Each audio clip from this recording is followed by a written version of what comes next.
Bienvenidos al Oráculo del Pensamiento y la Expresión, una experiencia filosófica en la red.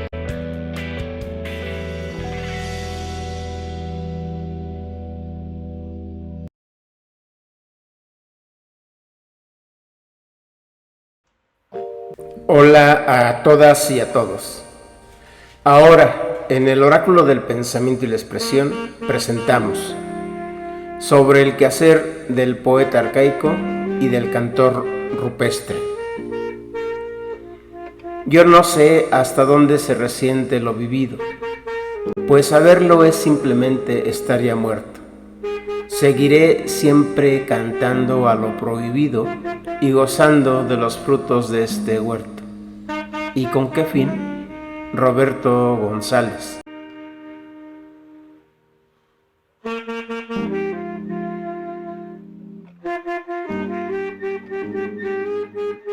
Hemos localizado al poeta arcaico como aquel creador y narrador de historias, tanto épicas como líricas, de la vida corriente durante los siglos VII a V a.C. de la Grecia antigua, propiamente antes de que la filosofía se determinara como discurso racional y universal y dejara de ser sabiduría o entendimiento de la totalidad de la vida, desde el saber simple de las palabras y los nombres de las cosas. Del mismo modo, hemos identificado al rupestre como aquel poeta cantante de los años 80 en la Ciudad de México, que va por la vida ejerciendo un saber libre y desinteresado, fundamentalmente después del terremoto del 85 y la muerte de Rodrigo González.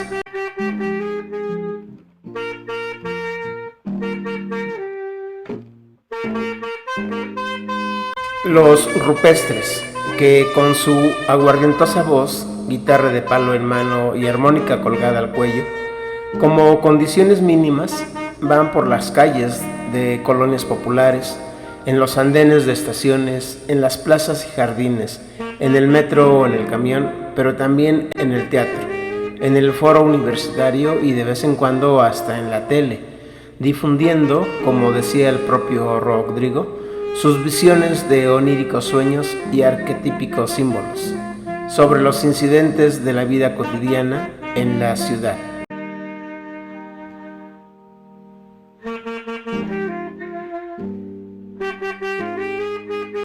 Arcaicos y rupestres, poetas de la antigüedad y cantores del presente, han estado ahí con su quehacer, con sus saberes y oficios, más que ciencias y profesiones, para rememorar que la vida social humana en cualquier época ha de orientarse y conducirse hacia el ejercicio libre y desinteresado de la verdad, la bondad y la belleza.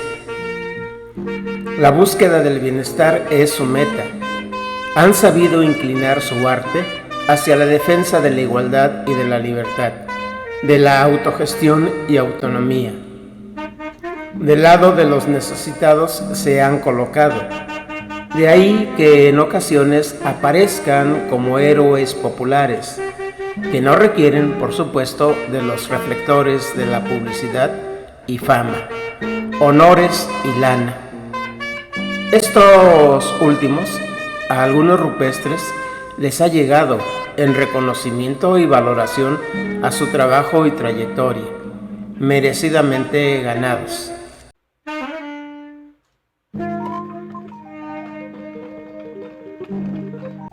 ¿Qué vincula al poeta arcaico y al cantor rupestre? Lejos uno del otro en el tiempo y en el espacio. ¿Qué hace el poeta? ¿Qué hace el cantor? Se puede plantear en general, para responder estas preguntas, que al ser el hombre el ser del pensamiento y de la expresión, esto es, del sentir, pensar, expresar y construir, tiene la vocación, entonces, de abordar las preocupaciones y problemas de la existencia, por lo que la existencia es asunto de palabras. ¿Y qué mejor que el poeta y el cantor para trabajar con las palabras? La vida humana se constituye tanto de preocupaciones como de problemas. Los problemas tienen un carácter inmediato, pues exigen o requieren ser resueltos de manera práctica y útil, dado que si se acumulan, entonces vuelven pesada la existencia, muy pesada. Todos tenemos problemas, y así hay que hacerse cargo de ellos.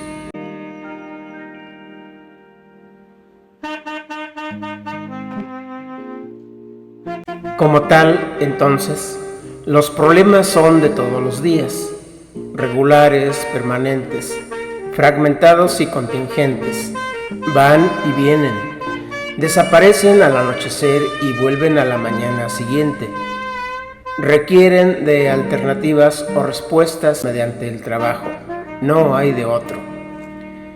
Ante los problemas, el hombre no debe perder el tiempo. Hay que ocuparse de ellos en el momento en que estos suceden, pasan o son. Todos tenemos problemas y todos, cada quien a su modo, nos hacemos cargo de estos, con nuestras capacidades, habilidades, destrezas, mañas y artimañas o experiencias acumuladas que en un momento de la vida puede que nos conviertan en sabios, no en expertos o especialistas. La sabiduría es un conjunto de saberes que saben cada vez más de lo esencial de la vida. Por el contrario, los especialistas dominan conocimientos que saben más de cada vez menos.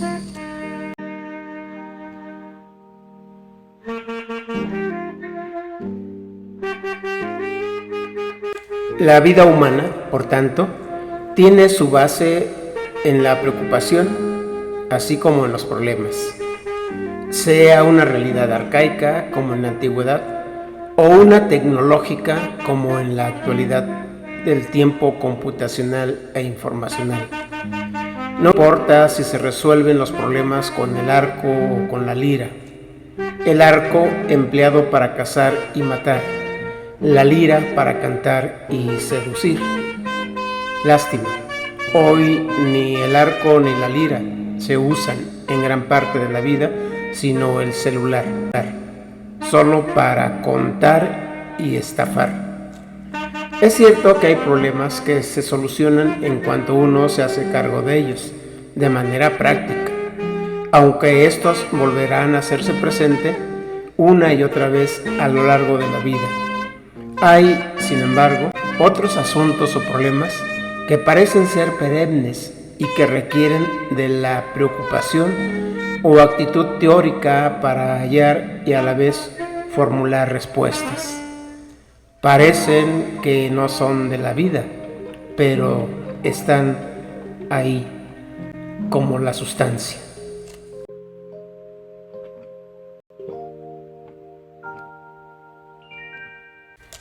En la preocupación, el hombre se acerca, mediante una actitud contemplativa, a los asuntos hondos y fundamentales de la existencia. En la preocupación, el ser humano, entonces, se plantea interrogantes por el sentido del mundo, obviamente la existencia, la vida, la muerte, la verdad, la bondad, la belleza y por la mismidad. También sobre Dios. Tales interrogantes, desde luego, asumen un carácter filosófico, pues se trata de encontrar los fundamentos primeros y universales de la realidad.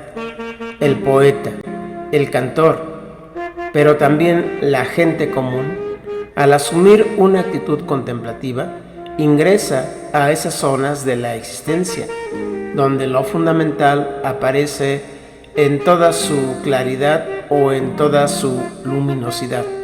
Y tal luz, hondura y apertura casi siempre espanta o angustia. De ahí que las personas prefieran darse tiempo para ocuparse más que para preocuparse.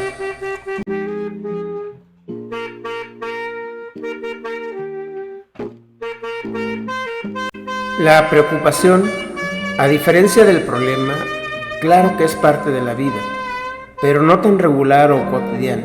Esto es ineludible, desde luego, pero para su resolución no basta la ocupación o el hacerse cargo de estas mediante la actividad práctica. La naturaleza de la preocupación es de índole contemplativo y reflexivo. Esto requiere de la meditación y de la teoría. La preocupación es el espacio de soledad o intimidad que la persona tiene en la vida social para encontrarse consigo misma y relacionarse con lo trascendental.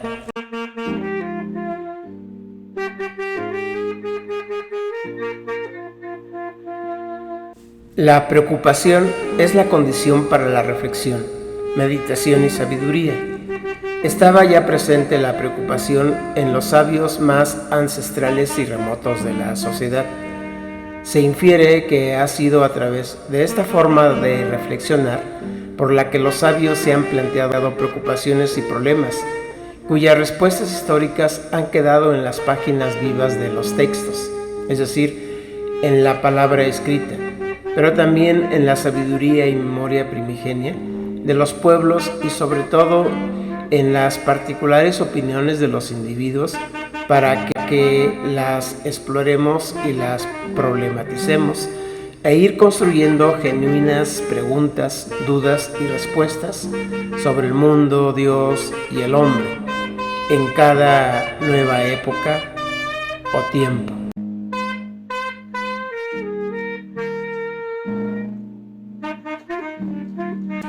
Entonces, si la actitud reflexiva y la acción práctica que el hombre asume ante la preocupación y los problemas quedan manifestadas en los textos o libros, resulta de suma importancia, por tanto, que los textos que se usan para educar a toda una nación sean obras creadas por quienes directamente han estado en el corazón de la preocupación y en el centro de los problemas, en medio de ambientes y contextos educacionales, pedagógicos y didácticos.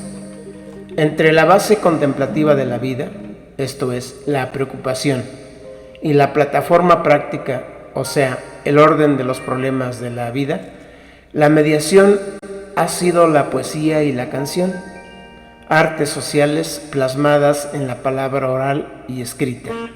De ahí que el poeta, como el cantor, también sean, por lo general, grandes educadores del pueblo.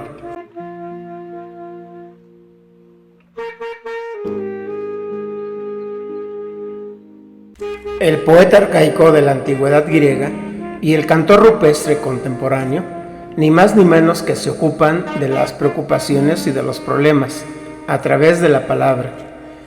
Poeta y cantor, al pensar, hablar y escribir sobre la existencia del hombre en el mundo, toman al toro por los cuernos y crean faenas, metáforas y representaciones, es decir, escenas en las que los contenidos mitológicos, religiosos, filosóficos y cotidianos se exhiben o dibujan alternativas, salidas o caminos como propuestas.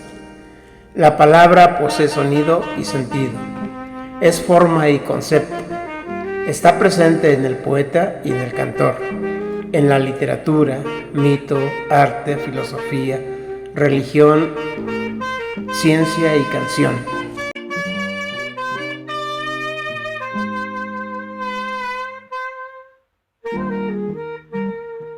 Quiere decir lo anterior, que tanto el poeta arcaico como el cantor rupestre, al hacer uso de la palabra oral y escrita, ponen de manifiesto la capacidad humana de simbolizar, o sea, la de pensar, hablar y nombrar. Triple acción que consiste en hablar de lo que a todos es común y evidente, exteriorizar lo que se crea interiormente y producir y transformar el mundo con el poder de la revelación de lo esencial que le es intrínseca a la palabra. Con esta triple acción, el poeta y el cantor se manifiestan como artistas o artesanos de la palabra, buscadores y habladores de la verdad común de las cosas, son el poeta arcaico y el cantor rupestre.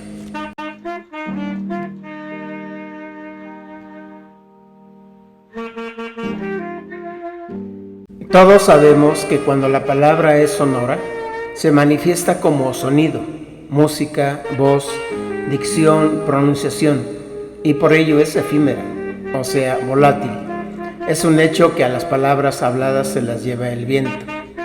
Al ser inmateriales e intangibles y, sin embargo, cuando las palabras sonoras se organizan en una canción o poema, entonces estas quedan para la posteridad en la memoria de los pueblos.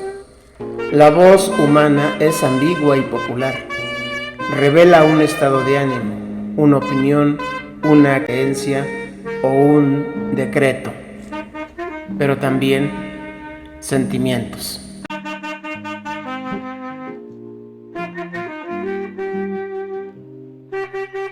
En la palabra oral, o sea, en los poemas recitados o en las canciones, lo que se revela son las actitudes y saberes populares que se transmiten de generación en generación, como es el caso de la música, es decir, del sonido. Evelyn Macari ha dejado saber que cuando tocas un son jarocho, aunque tenga letra, la música habla por sí sola. Por eso me fui por esa línea. Siempre tuve las ganas de tocar por todo el país, lo cual he hecho y me siento contento. Eso me ha hecho necesario tener un proyecto sin lírica. Siempre estoy buscando la línea musical.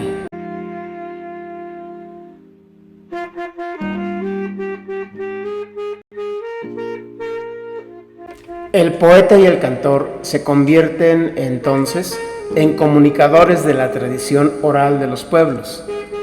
Hay, por tanto, en la palabra hablada o sonora, sin duda, sapiencia verbal, lo que deja observar que históricamente el sonido tiene primacía sobre el sentido. Significa esto que, en principio, una canción despierta la curiosidad y llama la atención de la gente por el sonido más que por el sentido o significado. Una canción es más vivencial que intelectual. Al respecto, Fausto Arellín opina lo siguiente. Dice él: cuando se trata de hacer canciones, para mí la mitad está en la música y la otra en la palabra. Siempre parto de una idea o una imagen que me parece interesante y después le pongo la música. Claro, siempre pensando en función de la música más que del texto. A lo mejor el texto está muy descuidado, porque lo que me interesa es el sonido. Para mí la palabra ha sido muy importante. En cambio, cuando la palabra se hace imagen, símbolo o se patenta en la escritura, entonces el sentido logra supremacía sobre el sonido. En la historia del lenguaje, la representación gráfica de la palabra, o sea, la escritura, se convierte en el paso decisivo hacia la universalidad del pensamiento. En la escritura, todos lo sabemos, se conserva la actualidad del mensaje en lugares distintos de aquellos en que fue pronunciado. Con la palabra escrita se impone, en cierto modo, autoridad y normatividad legal en las acciones humanas. Desde entonces, la palabra escrita obliga. Desaparece la ambigüedad inherente a los actos humanos sin que la canción pierda todo su sentido original y exhortativo.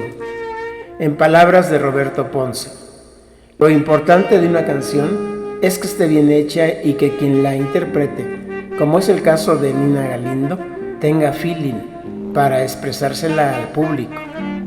De nada sirve que sepas tocar música si una historia no puede transmitir emociones a la gente. Una canción es contar una historia o decir una serie de imágenes poéticas a través de ella, de una tonada que sea atractiva y que tenga un coro.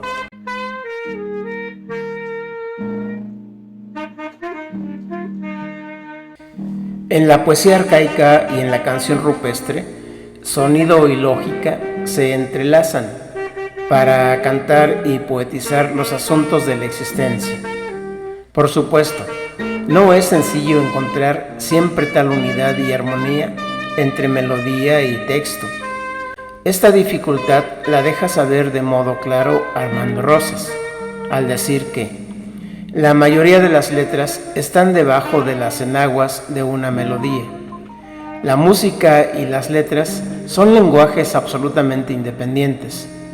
Por sí sola, la música es capaz de decir muchas cosas, sin necesidad de un texto. A veces abusamos demasiado de una melodía, de tal suerte que la usamos como una vieja alcahueta para darle sentido a un texto que muy probablemente sea hueco. Lo genial y maravilloso es cuando engarzas un buen texto con una buena melodía, porque allí estás potenciando una expresión. Es difícil encontrar esos buenos ejemplos, donde el texto y la melodía se vuelven uno mismo. Mi sueño, continúa Armando Rosas, lo que siempre pretendo no es hacer ni la mejor letra ni la mejor melodía, sino alcanzar ese equilibrio donde la melodía y el texto se van apoyando a sí mismos.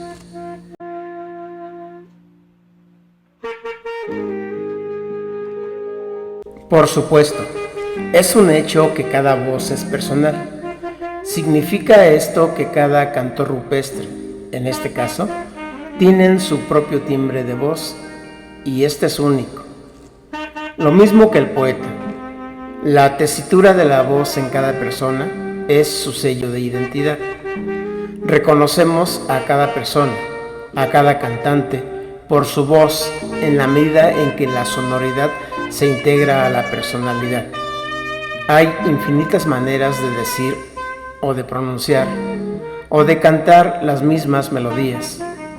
Claro, con la escritura lo personal se disuelve, pero se alcanza un rango de universalidad, lo que provoca que el poeta y el cantor, el arcaico y el rupestre, sean entonces verdaderos artistas y artesanos del lenguaje, de la palabra, oral y escrita.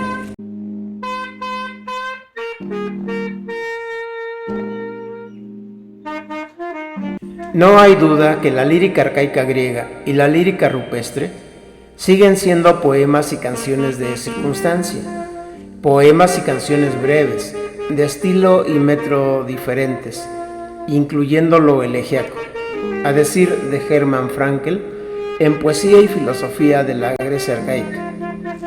También, en opinión de Bernardo Berbecos Frank, en Poesía arcaica griega, detalla lo siguiente: se trata de poemas de circunstancia y de ocasión, destinados a ser recitados o cantados frente a públicos específicos y diseñados para generar ciertos efectos en sus oyentes, constituyéndose así en la voz colectiva de la comunidad y erigiéndose en el paradigma de comportamiento y en la guía de orientación vital, política, marcial y religiosa.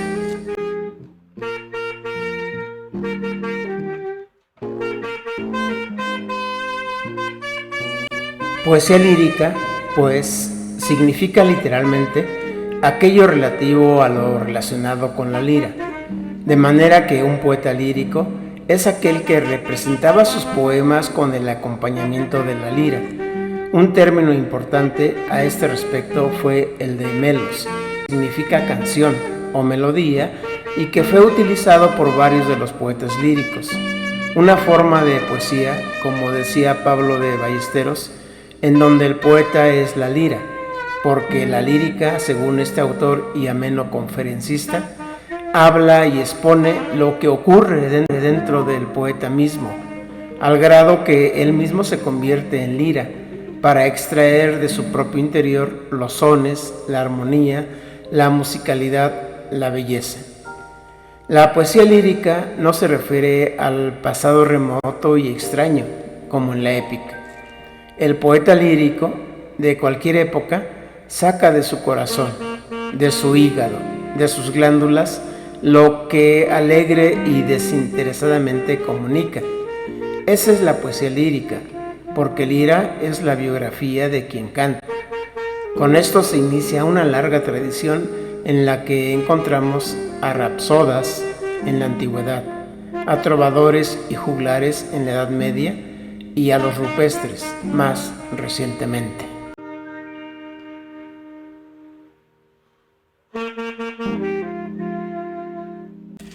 Con lo dicho arriba o hasta ahora, se quiere mostrar la evidencia de que tanto el poeta arcaico de la antigüedad griega, al igual que en el cantor rupestre de la actualidad, la palabra oral y escrita hacen de la poesía y de la canción un bien de la humanidad. Cantar, contar, narrar es comunicar lo esencial de la existencia, en donde la cosa propia mostrada se ha vuelto accesible a la comprensión humana.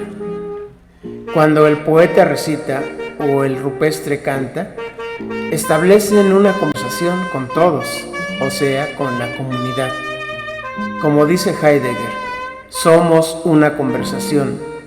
El hombre ha experimentado mucho, nombrado a muchos celestes, desde que somos un diálogo y podemos oír unos de otros.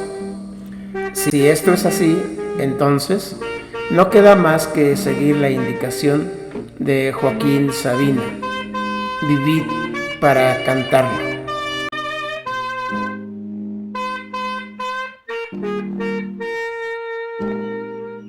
Al modo de pensar de Rafael Catana, una canción, dice él, es un hecho artístico que tiene que ver con la música. Un poema es un hecho artístico que tiene que ver con la literatura. Una canción puede tener una métrica, cuartetas, décimas, octosílabos que acentúan la melodía. Yo me he dado más la libertad cuando hago canciones. Esta opinión de Catana pone a la vista que hacer una canción, y sobre todo de rock, o sea, conjunción y armonía de sonidos con sentido, no es nada fácil, pues requiere formación o educación, tal y como lo expresa nuevamente Catana. Una cuestión de lectura, de intuición y de pensar que el rock tiene que ver con cultura y que hay que leer, hay que prepararse, hay que aprender a rimar o a decir unas décimas, pero también a crear imágenes. Esto tiene que ver con ir cantando lo que dice tu espíritu, y hay espíritus más refinados, así como habemos espíritus más salvajes, primitivos o rupestres. Los chavitos, esos que aparecen en las redes sociales con un micrófono y celular en mano, cantan y bailan, pero no dicen nada, o ni bailan ni mucho menos cantan. Solo se mueven según el hilo de la información y la diversión.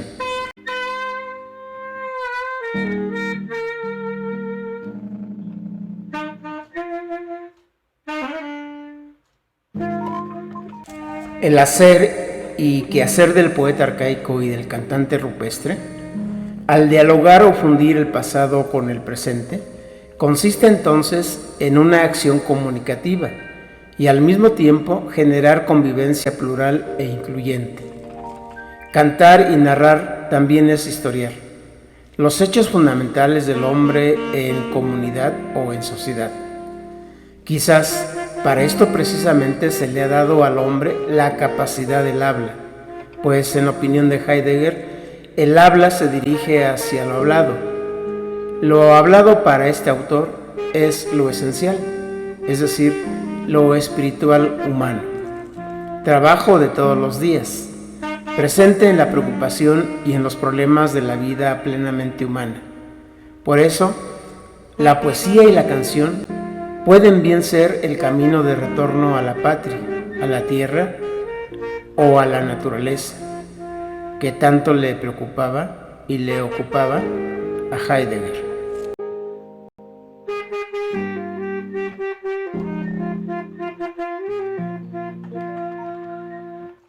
Es de comprender que la función de divertimento, el carácter didáctico y exhortativo a promover actitudes correctas en los hombres son también trazos propios de la poesía arcaica y de la canción rupestre.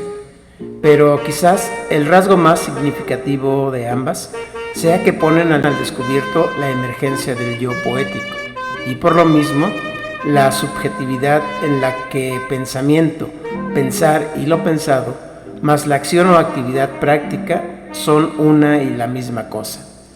No hay escisión entre el pensar, el decir y el hacer. Pensar, decir y hacer son lo mismo en el núcleo de la poesía arcaica y de la canción rupestre.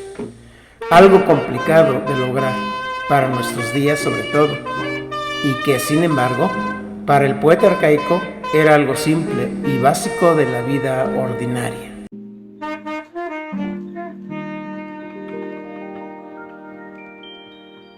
Finalmente, contrarios al orden y poder del concepto, los poetas líricos, arcaicos y rupestres hacen uso del lenguaje metafórico e inseparable tanto del goce vital como de la lucha por la supervivencia y por existir en la igualdad. Una lengua primordial y por tanto poética, cuyos rasgos básicos son vocación e intencionalidad de invertir el orden de las cosas, suspensión de categorías y jerarquías que definen los gestos y acciones de las personas, deseo de transgredir y con ello dislocar los signos que cosifican la existencia, subvertir los juicios y valores tradicionales por los cuales se sanciona la conducta humana en las diversas instituciones políticas.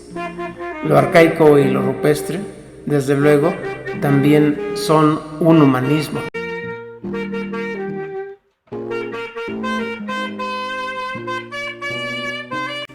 Resultaría interesante que nos preguntáramos qué es lo que vincula e incluso da unidad a lo arcaico con lo rupestre, tan distantes en el tiempo y en el espacio. ¿Acaso hay rasgos biológicos de los seres humanos de todos los tiempos o universales musicales? Como plantea Ted Gioia en su libro La música, una historia subversiva.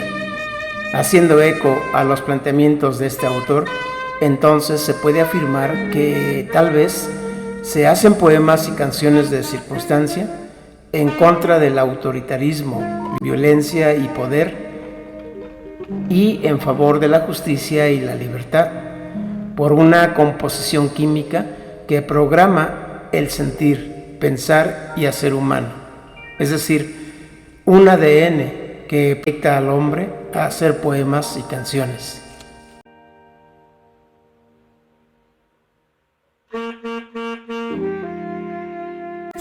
Quizás la razón que tienen las culturas por cantar y poetizar el mundo de la vida se deba a un acto de supervivencia y al mismo tiempo de superioridad humana sobre la naturaleza, dado que en cuanto el hombre pronuncia, recita, nombra o escribe las cosas, se coloca por encima de estas.